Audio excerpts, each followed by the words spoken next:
Abud Cohen, welcome to share with us how the Samaritans celebrate the Feast of Shavuot, the Feast of Weeks. Yes. Before that, I have two questions for you.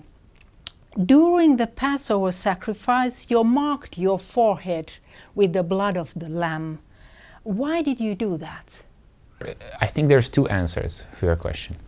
The first answer is because the Israelites were commanded, when God killed every firstborn of the Egyptians, he asked the Israelites to mark the mezuzah of their house, which is like the entry of their door to their house, with blood, so that when the angel of death comes, he will see the blood and he will pass away from the door.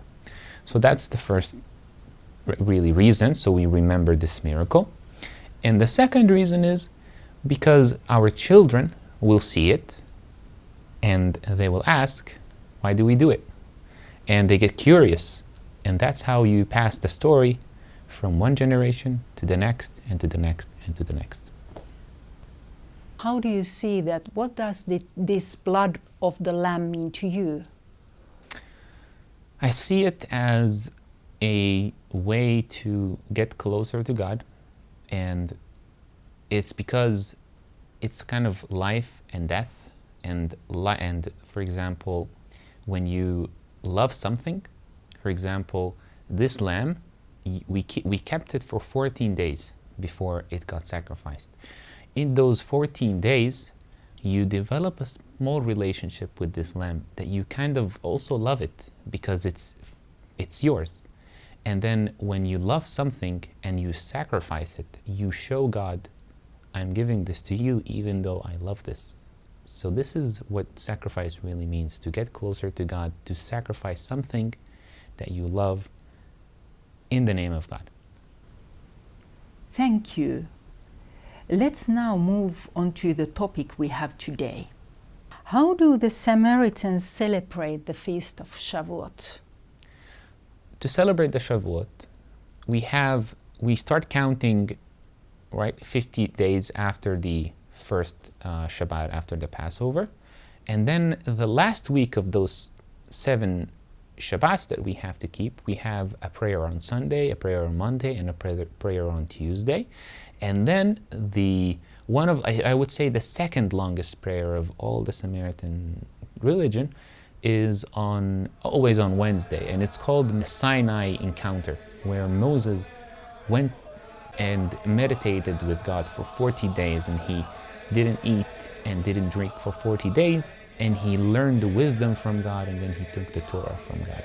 So to remember this really important event, we have this almost 18-hour long prayer where we read all the Torah, really from around the clock. We read all the Torah, the 5 books, and we have beautiful chants, beautiful melodies, and everyone really comes and even drinks tea in the synagogue. This is the only prayer where we are allowed to drink tea in the synagogue, just to kind of relax and remember this important but also a festive day at the same time.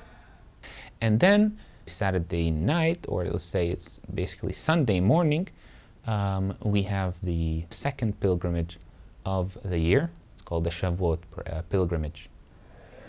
At 2 a.m. in the morning, the Samaritan community wakes up from sleep and goes to the synagogue to start the pilgrimage prayer inside the old synagogue. And about 4 a.m., where the Cantor begins the prayer that leads the community up to the mountain. The prayer says that we praise you, our Lord, we bless you, and we gratify you. There sometimes would be one cantor to lead the pilgrimage, and sometimes we have 2. They would hold the Torah scrolls.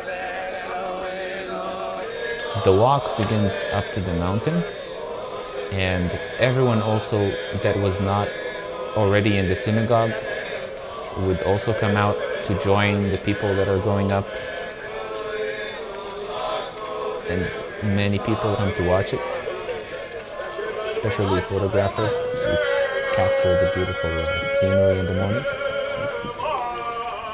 Then we stop on one specific spot where we begin our second part of the prayer. The cantor says, "May you be well every year."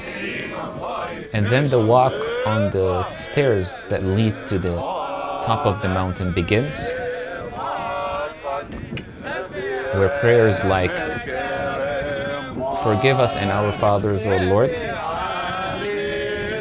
The ascent is slow, but we feel like it's actually very ecstatic. We feel like we're getting closer to the mountain at this point, and everyone feels ecstatic, and we really have those prayers chanted from our hearts. So the reason why we go to Mount Gerizim to do the pilgrimage is because we believe it's the chosen place, and there is a verse that says, "You shall put the blessings on Mount Gerizim."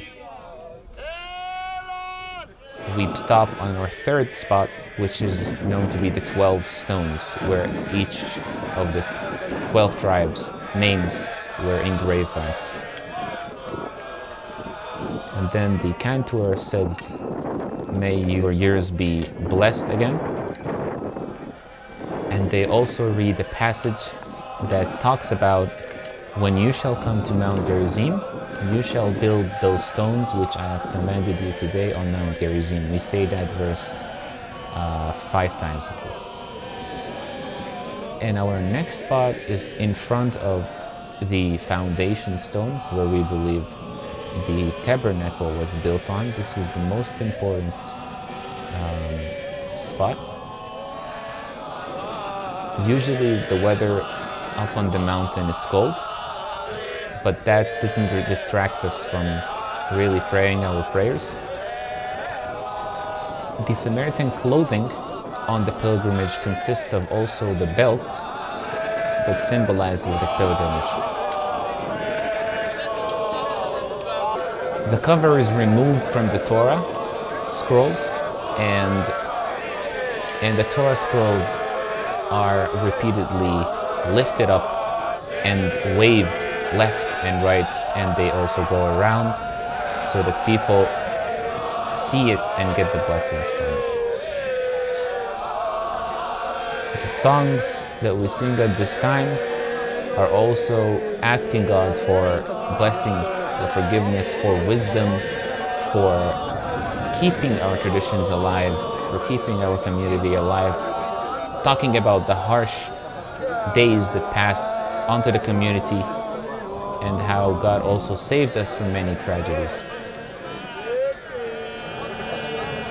The women at this point, around 6 a.m., 5:30 a.m., start to come, and some of them join the men, and another part go to pray at Isaac's altar. The high priest at this point comes. Before he comes, people pray a specific prayer, and then the high priest comes and gives the Aaron's blessings. It was a beautiful pilgrimage with the wind, and I loved it.